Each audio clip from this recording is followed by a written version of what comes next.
Welcome, welcome back, everybody, to the Nerdcore podcast. The podcast that reviews the nerd that blah blah blah blah blah blah blah blah blah, that nerd shit.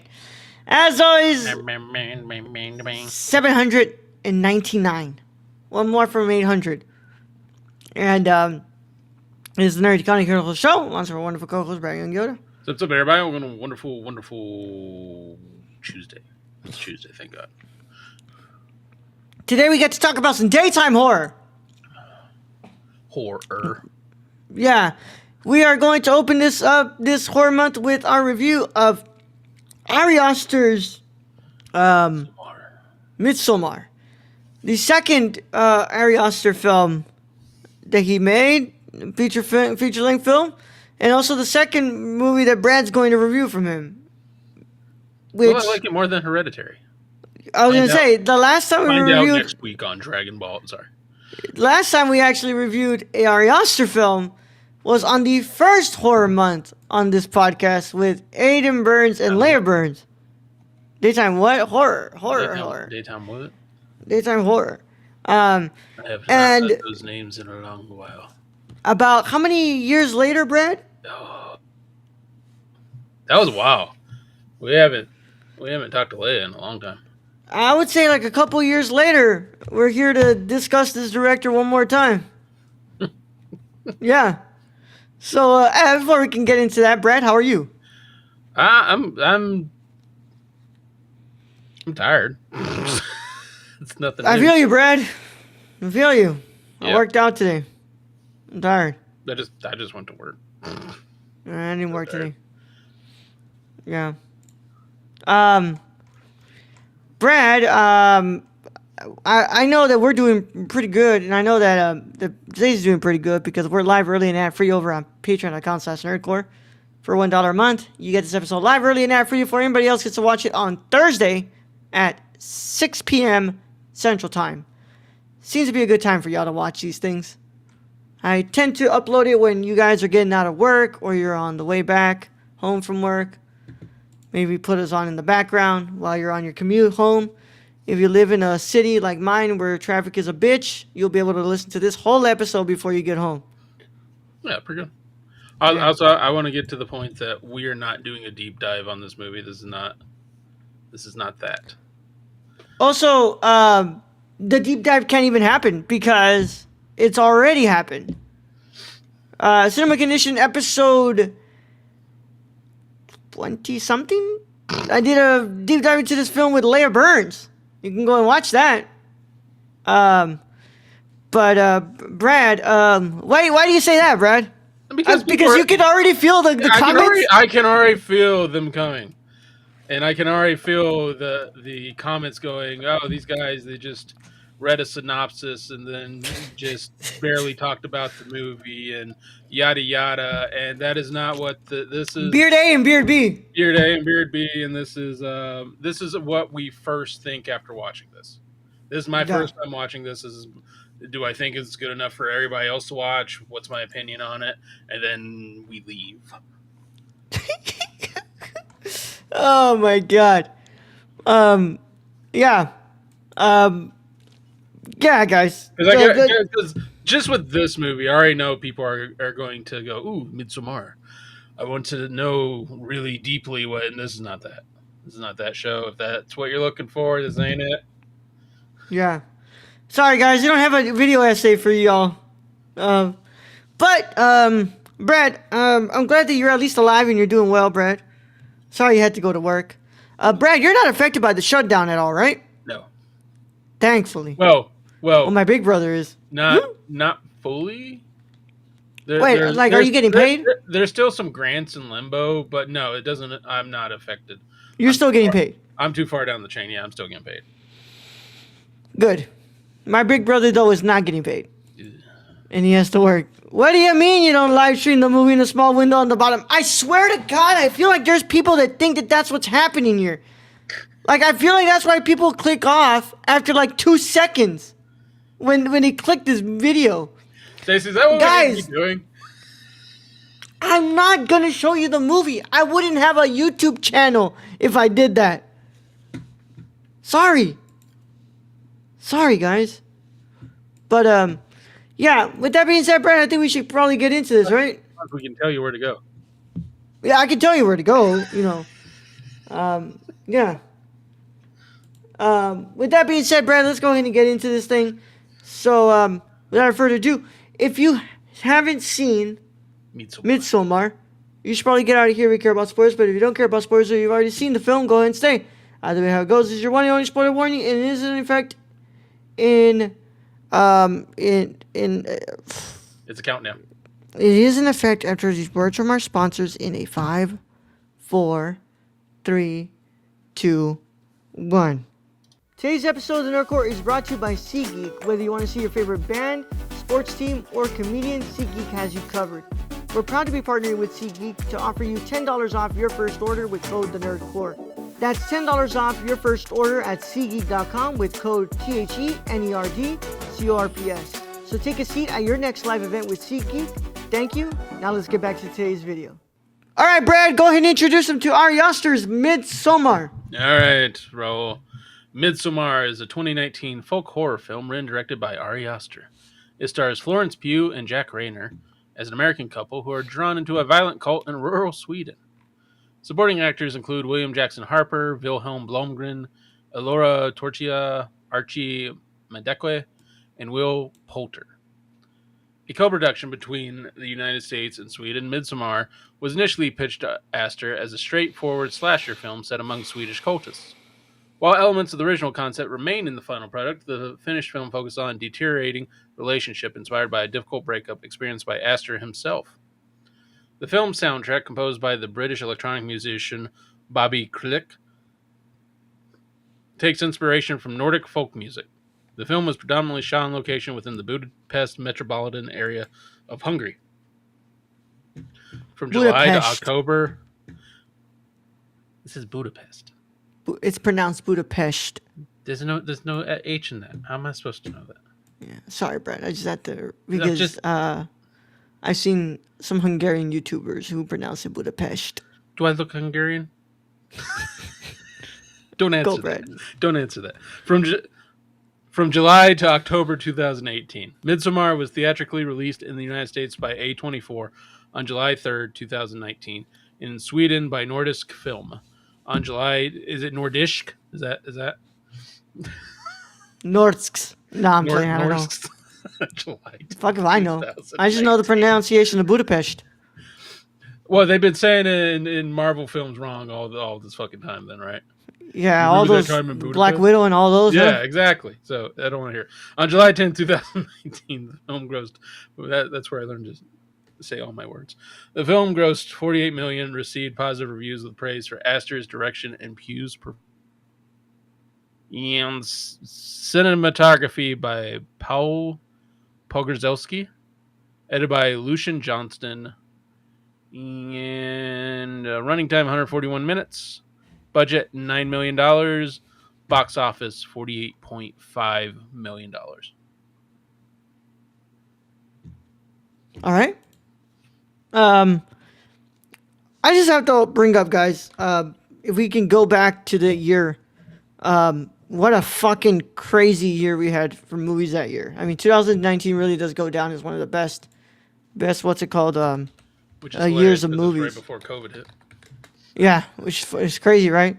But like, we had so many crazy movies that year, man. I mean, you had, what's it called, this one, right? You had, I mean, if you like it, I don't like it, but 1917. You had, what's it called, Parasite. Yep. Ad Astra was a great sci-fi that year. Fuck, dude. Well, you know what? What's it called? I'm not going to bring up, what's it called, The Rise of Skywalker, because that wasn't a great one. You had Portrait of a Lady on Fire, Sound of Metal, The Irishman. Fuck, dude. Look at that. Just that, bro. Once Upon a Time in Hollywood. Mm-hmm. I mean, fuck, dude. You had so many great movies that year. Just, right, remember Have Mercy? The one with Michael B. Jordan and Brie Larson. I mean, Just Mercy, not Have Mercy. I'm sorry, Just Mercy. Mercy, it sounds familiar. Yeah, it's... Oh yeah, that was a good movie. That was He was the Yeah, lawyer. Yeah, yeah. I that mean, was you good. also had Joker, Little Women. I mean, bro, fucking crazy year. Wish that it was wish we still had what's it called a year like that again. Cause man, that was a crazy year. Fuck, Uncut Gems. Oh yeah, oh yeah. Yeah, We haven't seen Sandler that way in a while. yeah. But with that said, Brett, I want you to go ahead and open up here as as the person who watched this movie for the first time. It was also my choice. Yeah, this is your pick, While by I the was way, reading. Brad. Brad Yes. willingly chose to watch a movie from a director that his last movie that he watched from him he hated. I did not really enjoy Hereditary, which I'm sure is going to get a lot of hate and flack. But I wonder that what would was my happen opinion. now that you've turned a new leaf in the way you see movies. How you would like I don't know if I still would like that movie. That movie's pacing for me was just off. you've changed on Amores Perros. Yeah, I did. I could. Well, I changed, but that was a different stance where I really felt like you needed like someone in a movie that you That you could could root for. hold to a higher standard. And after watching so many movies, I'm like, no, these movies actually, I still believe that I they're root for them necessary. to be better people because I know they can be better people. Yeah, I don't root but for the fact that they're the people they are at the beginning. I root for the people they will become at the end of the movie. yeah, but sometimes they don't make it at the end of the movie. But that's also a necessary showing. Like the movies are very necessary to provide. Yeah. You know, But well, Brad. So okay, well let's go ahead and get this thing going, Brad. What are your initial thoughts on Midsommar? Actually, Stacy, before I go, great year for acting, writing, directing. Don't worry, AI will take care of that for me. No one. Ooh. Ow. So Midsommar, I have to say, the cinematography in this movie is probably some of the best I think I've seen probably ever. the the the the shots in this and just the setting and the scenery is gorgeous. The houses they have in this, which I'm guessing are actual houses, and they didn't just build this for the set, except the last one that they burned down. Um, Amazing architecture. So I mean, I was kind of blown away when this first opened up, and you kind of got to see all this. I think the tension in this movie is insane from beginning to end, and you feel like, especially with Danny, when can't get a hold of her parents, can't get a hold of her sister, who I believe they said is either bipolar or schizophrenic, and that tension builds up, and you see what her sister does, and I mean that's some very heavy shit and heavy shots that they show with that young girl who basically duct tapes a hose running from a running car to her mouth, and Your then fucking mouth. also a hose running to her parents' bedroom. So very traumatic, I think, for the viewers, for Danny, probably for the boyfriend who now, I mean, as we see, he wanted to go to Sweden and basically just have sex. That was kind of and figure out his thesis, I guess. Yeah, yeah. So I think it was just traumatic overall, and you would think the tension would kind of end there, but it doesn't. And that to me that takes kind of a special director in order to continue that tension on. And then even when like that tension technically in other movies would just stop in certain scenes, like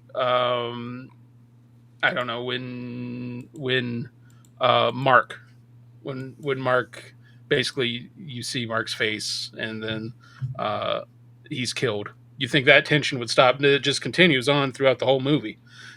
I don't think you're ever given a break in this movie, and I think that and just the story overall, and then you're having to basically deal with a culture that, in Christian terms, which our country is very foreign to us because this is, from Yeah. what I was reading, very pagan.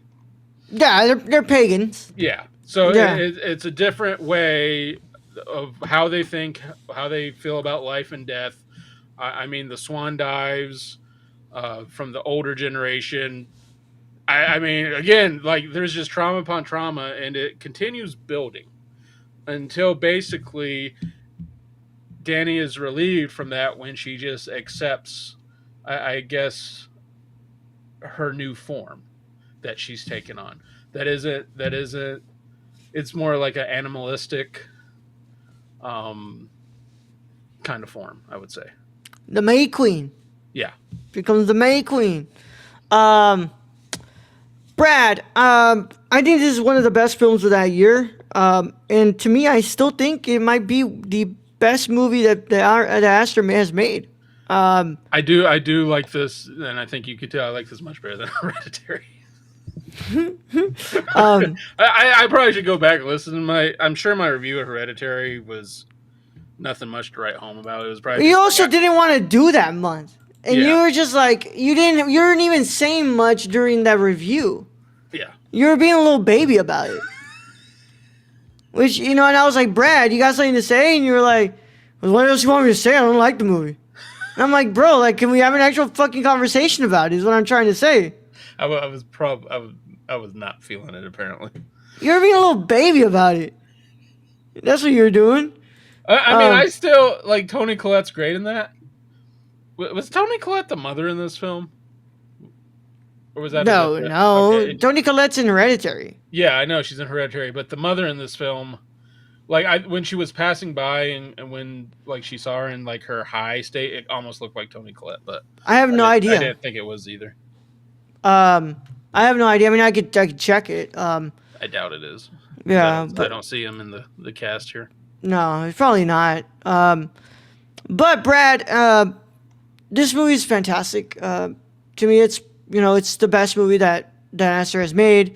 But I also think that this is one of Florence's best roles. But it's also the to me, it's always going to be one of my favorite roles of her because this is where it introduced me to Florence Pugh. Mm-hmm. I didn't watch Fighting with My Family before this one. So I had never seen Florence Pugh as Paige. I don't think that's that big of a, like, how can I say this? I don't think her role as Paige is as important as her role in here. She does pretty good in that movie, Fighting with My Family, but on here, to me, she's working on a different level.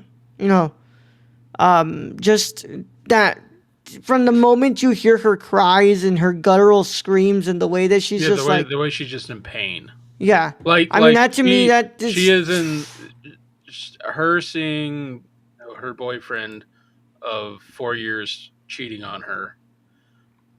She had more of a guttural scream than when her parents died. That she had guttural screams there too. Yeah. So I think it was a mixture of that betrayal and those feelings of, again, of someone breaking her trust. Yeah. And to me, like, I was like, dude, I have no idea how you can even get that sort of like performance out of somebody. Danny's mother was played by Gabby Fawn, Brad. Okay, so it was not. That was not Toni Collette. Okay. Um, But like you literally just saw her for like 2 seconds as she passed by. Yeah. Yeah. To me, it's just like I have no idea what you can tell somebody to be able to like to get that sort of idea across. Be like, hey, can you give me a cry and a scream that like sounds like this or that? And it's like it's got to come from here. It's like I don't know how the fuck you can even communicate that well enough to get what you get out of Florence Pugh in that moment. Well, and then I guess again, it makes it a whole different when you have the women around her start to guttural scream with her in the same. Oh yeah. To I don't know if that was their way of trying to get her to relax or showing her that they were there, that they were. Yeah. Her It's pain. just another tactic to be able to manipulate Danny. Yeah. To make to do what cults are good at doing, Brad. Making them feel comfortable and making them feel like they're there for them. Yeah. So that way, at the end, they can make them do their doing. Their what's it called? What cults will usually make you do. You know? You're bound to swing yourself off a cliff. Yeah, either throw yourself off a cliff or kill somebody else. That's good, Charles Manson. Brad, I agree with you, man. I think the cinematography in this is fucking fantastic, man. To me, I've always like loved that shot when she goes into the restroom. You kind of got that overhead, and then it's like she like goes out the door, and it's like into the plane. It's just beautifully edited as well. And I like the how they use different techniques to make it look like when they're taking drugs. Because when you have Feast of the May Queen, and the middle of everything of the table and all that, it's like moving. The grass or the leaves around her chair are moving, and they're not moving. Even like when she's left, and one of the women is throwing flowers down for Christian. If you look at the flowers close enough, you'll see like they move, like they're open. And I mean, there's a lot of good editing techniques and a lot of good camera work in this that is very subtle, but it makes the film. Yeah. Also, you really got to give some props to Jack Rayner as well, because holy shit, does he does he help you make not like Christian? Yeah. But I mean, and you kind of get that with all the men in this film. Well, other than Pelly, like Pell, like, which I think is the whole point. It's kind of like that. Yeah. We kind of like, Mark and Josh and Christian, they're kind of douchebags in a way. Yeah. But, Mark's an ass. Josh is there. Mark is an idiot. Josh is there just completely treating these people as subjects and not human beings. Yeah, well, he's treating them like research. Science. Yeah, he's treating them as research. Yeah. And it's like, bro, like, stop being an asshole. Like, these people aren't just... He's not listening to, what they're requiring him to do. Like, hey, don't take pictures. So what's the fucking first thing he does? He goes and takes pictures. And that, I mean, I feel like there was no reason for them to die, in my opinion. But at the same point, they came to their limit. And that cult, I mean, you saw the cult had no issue when their elderly got old and flinging them off a cliff. Like, you think they're going to have an issue killing you? Yeah. You think they're going to do to outsiders? Yeah. I mean, and Simon is like, yeah, he went to the train station. Is like, anybody who's watched Yellowstone knows what that means. Yeah. And Mark, of course, Mark's just an asshole. He's a fucking idiot. He's an asshole. Some good lines though.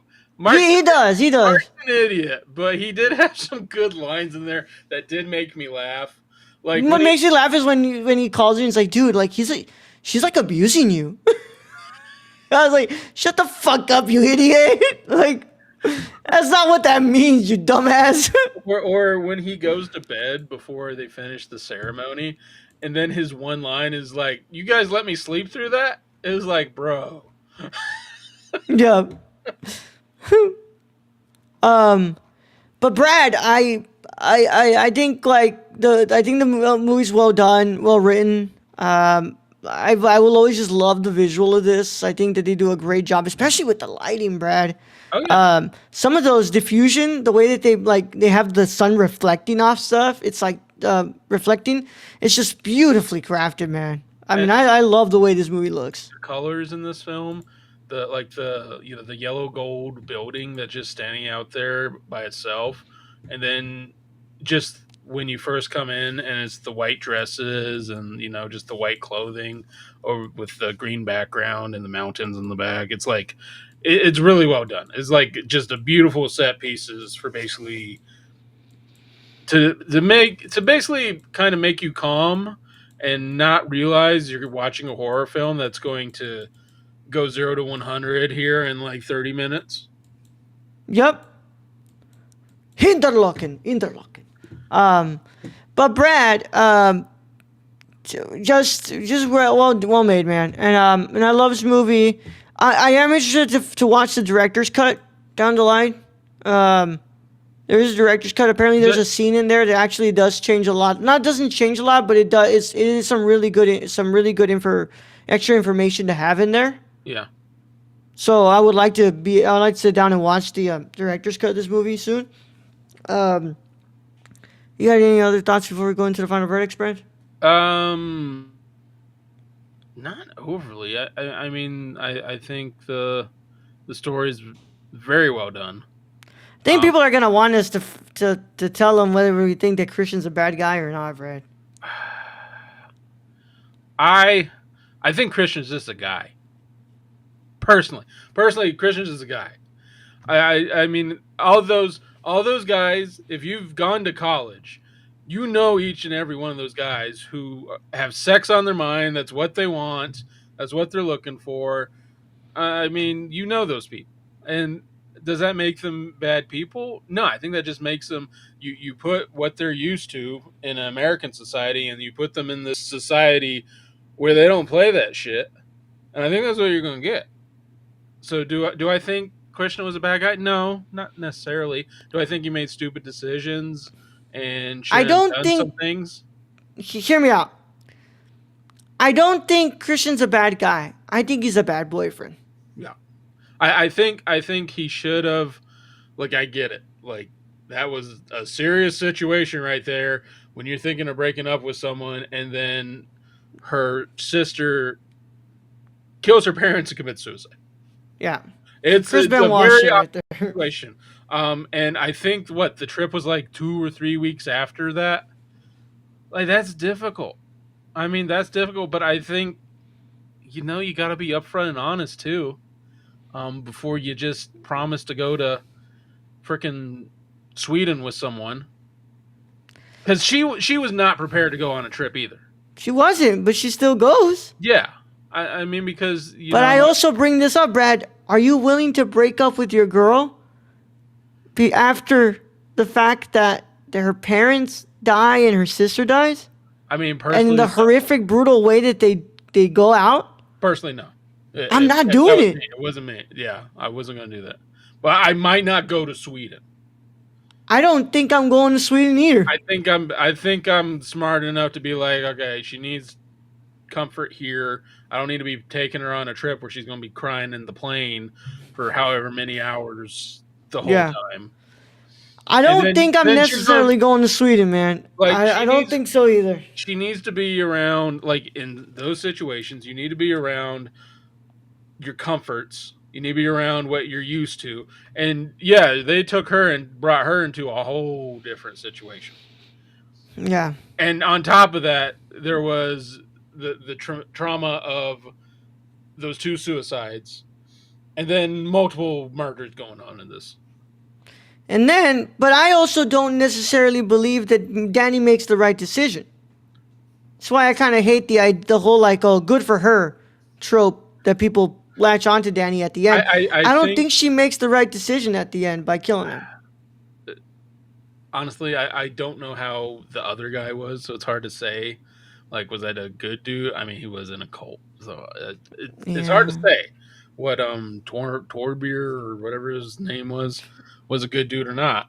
I think she made a heat in the moment decision.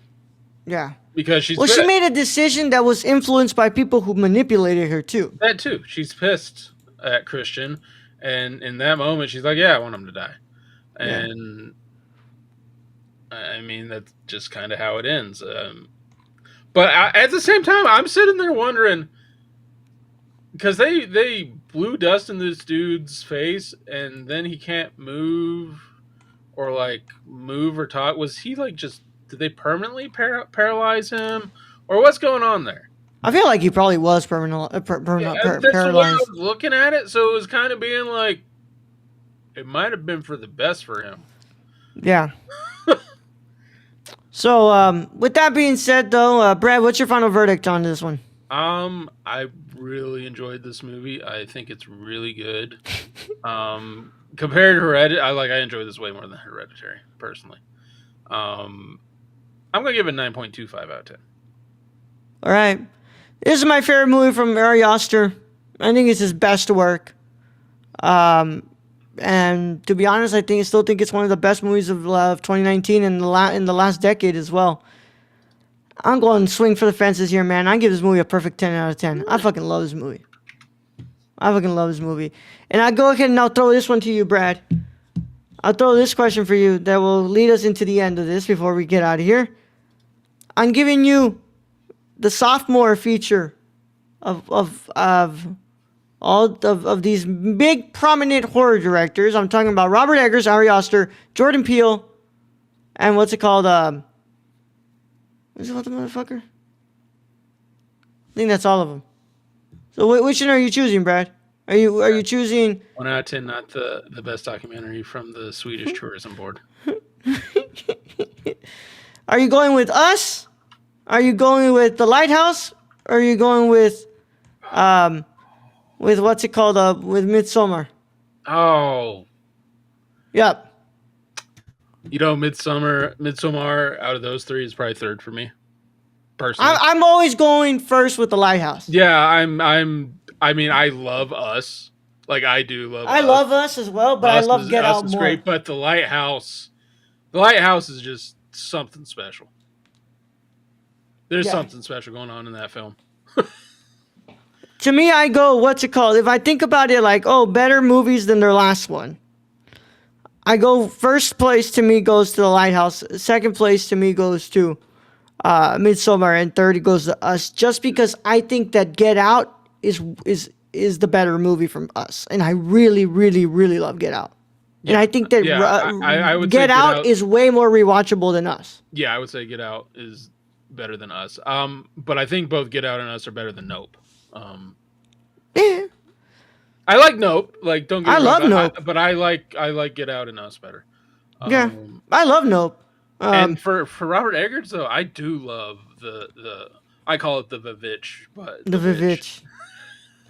I think Jordan Peele has the stronger first movie, but I think that I like The Witch more than I like Hereditary, and I love Hereditary. Yeah, but I just couldn't get into Hereditary. Yeah. Well, with that being said, let us know in the comments what do you choose between The Lighthouse, Midsommar, and Us.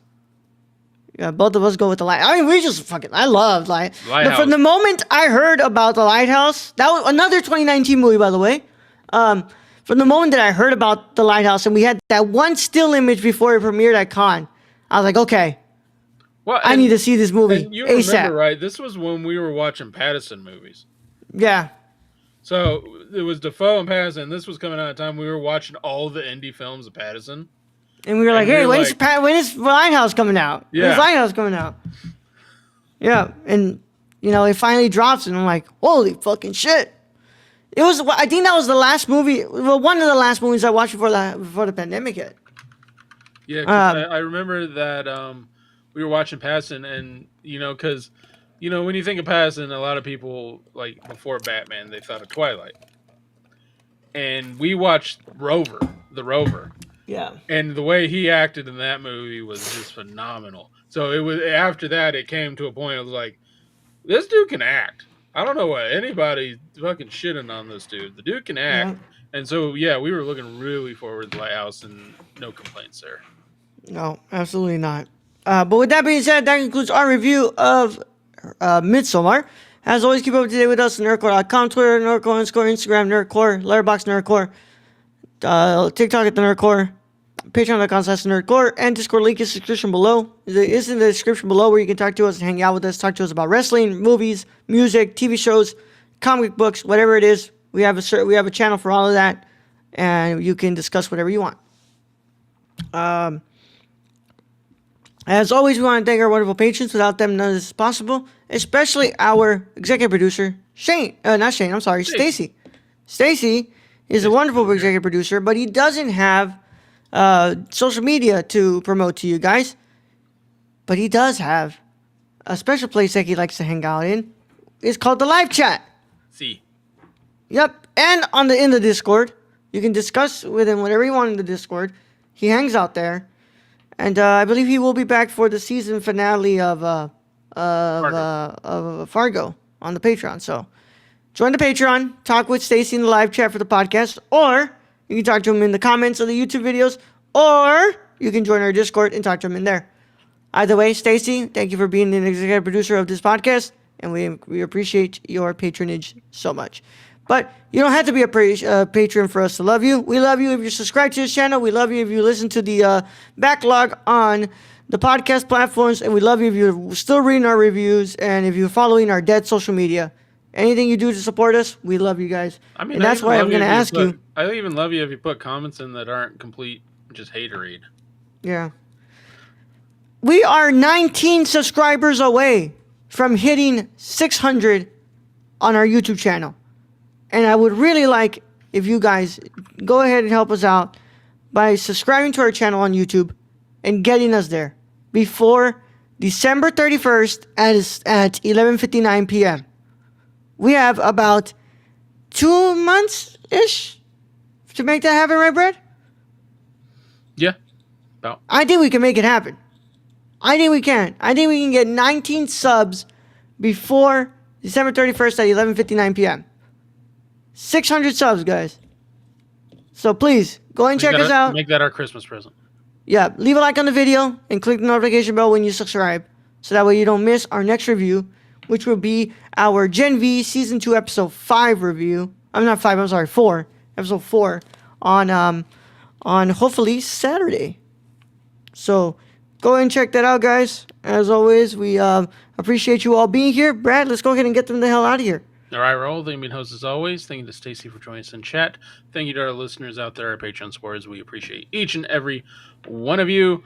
And to end this episode, just know if you're feeling bad, scream it out. Young Yoda out.